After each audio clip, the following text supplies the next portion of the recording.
Alright, starting the game in 3, 2, 1, go.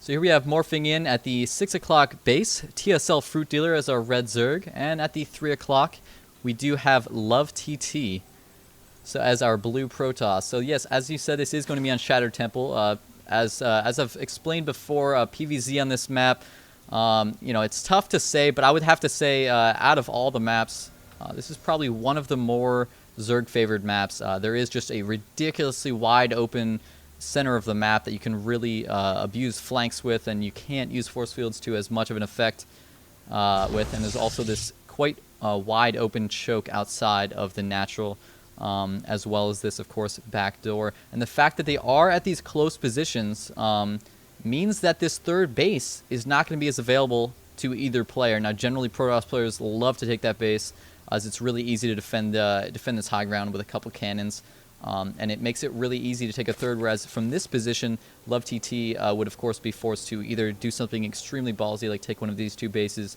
or more commonly take a base on the opposite side of the map, which is going to be a little bit harder to defend.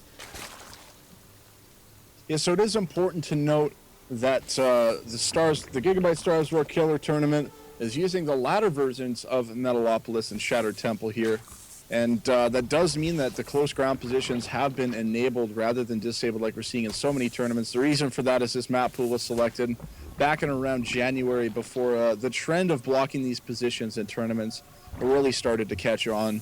And just haven't bothered to switch that around. Not sure if that is going to get changed a little bit later, if they're just going to keep it the same, just for the sake of consistency. And that is going to change the timings up a little bit here, as the rush distance is going to be a little bit shorter than it would be in some of the other positions. Of course, this is Shattered Temple, not Lost Temple, so the rush distance still is a little tiny bit bigger, just by a few seconds. But a few seconds when it comes to rushes in the early game and stuff like that is going to be pretty crucial, but it doesn't look like we're going to see anything too huge quite yet. Still too early to call whether we're going to see a 4-gate or not. But I don't really think so. He has been chrono boosting a ton of probes, but he is starting to save them now. Yeah, it's I feel like he's probably just saving now to be able to get enough energy to chrono boost out some early sentries, which is really important to defend. Generally, yeah, if he was going for that 4-gate, he would have a little bit more saved up right now just for about one more chrono boost during the course of that warp gate tech research. Meanwhile, we did see the gas pool go down for Fruitdealer yet again, and we do see this pylon blockade again. So, I mean, well, not yet again from last game, but do you think we're going to see Fruitdealer go for a hidden expansion somewhere else like we saw in that last series? Or do you think he's just going to try to take this natural as early as possible? I really don't think so. He will be able to drive that probe out of there, so we do see him throw down that hatchery in his natural expansion right away.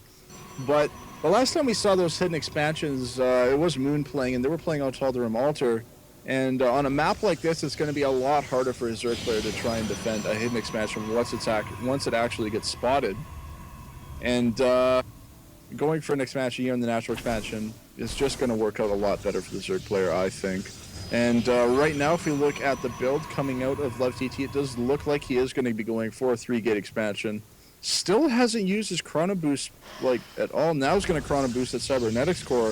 This still has a lot of energy saved up, which is kind of interesting. Yeah, I've been watching that. I've been a little bit confused about it. I mean, he saved up his energy. He was at about like 75. Then he decided to drop one on the Cybernetics Core when he was already 40 seconds in. Now he's dropped 2 more on the Cybernetics Core in total. So just really strange they didn't, if he was going to go for that early warp gate chrono boosting, then he didn't do it as soon as it started. He waited 40 seconds and just kind of had his chronos sitting around.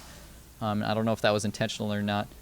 But now just continuing to chrono boost it even after the research is finished. So, I mean, I don't know, maybe LoveTT knows something we don't.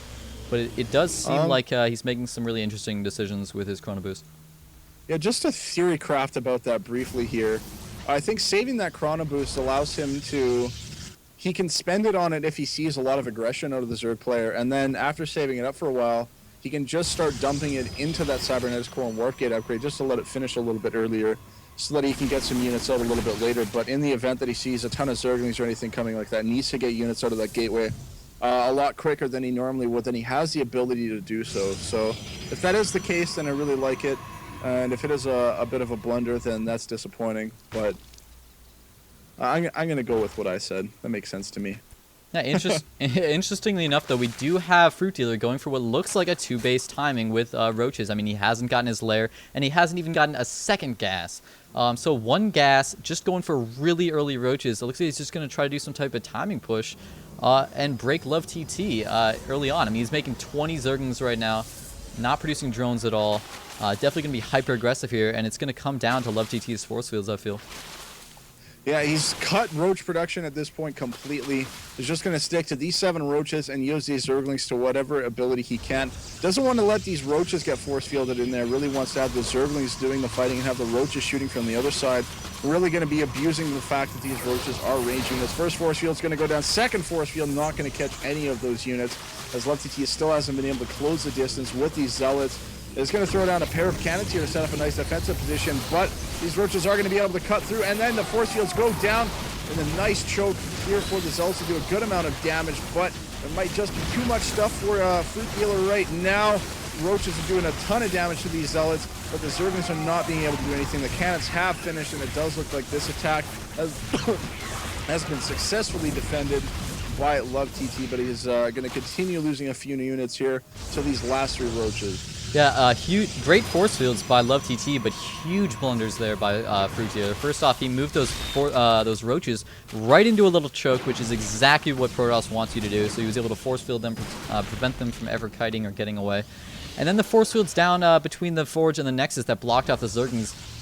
Every single one of the Zerglings was just running back and forth in a circle, as we've seen so many times with force fields. And you could have really easily microed them around the Nexus in time to do quite a lot of damage during that fight. So some pretty big missteps by Fruit Dealer, but he's not done. He's just coming in for some more aggression, keeping this aggression up as constantly as possible, trying to keep LoveTT on his heels. And I mean, if he doesn't have the sentry energy, and takes out the only pylon powering all those cannons, that is huge. Now, without any sentry energy for force fielding, there's really nothing you can do about it until these pylons are back up. And unfortunately, the pylons are going to be able to power up these cannons, but with only probes to defend and some newly warped in units, LoveTT is definitely on his heels here. Just some excellent defense overall to get those pylons down just barely in the nick of time.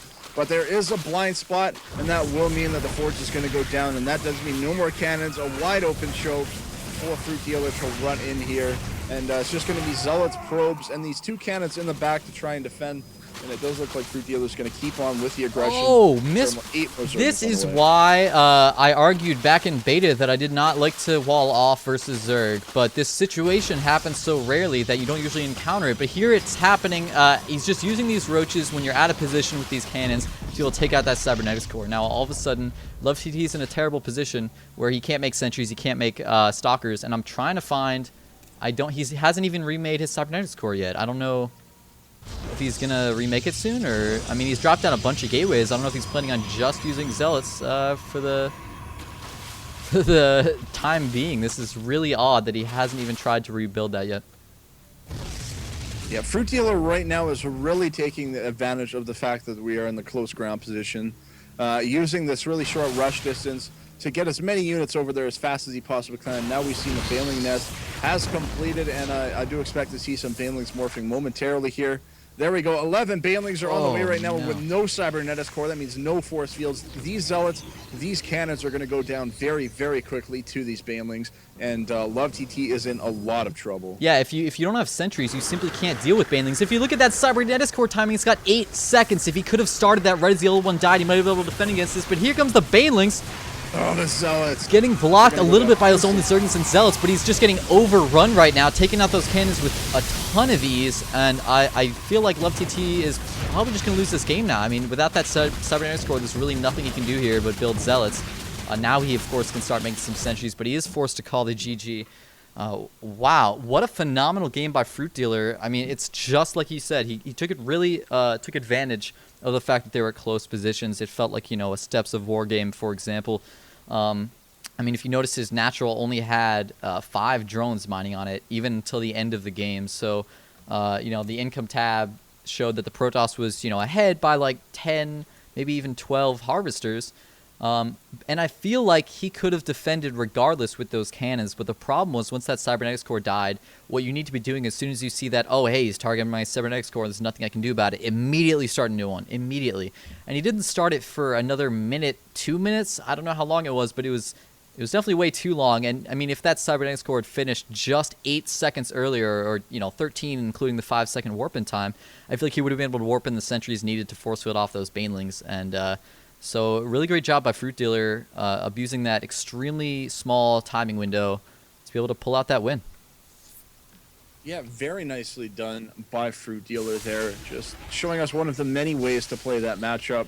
Nobody says that you have to try and sit on your natural expansion with a bunch of spine crawlers and make drones. You can be aggressive, and in cases like that, where you exploit opportunities that the Protoss gives you, like the Cybernetics Core there on the edge of the map, or just a really defensive Protoss player, then you can do a lot of damage. That's exactly what Fruitdealer saw, and he took advantage of that, and that does tie the series up 1-1. And Game 3 is going to be on Metalopolis, so why don't we get that loaded up after these commercial breaks.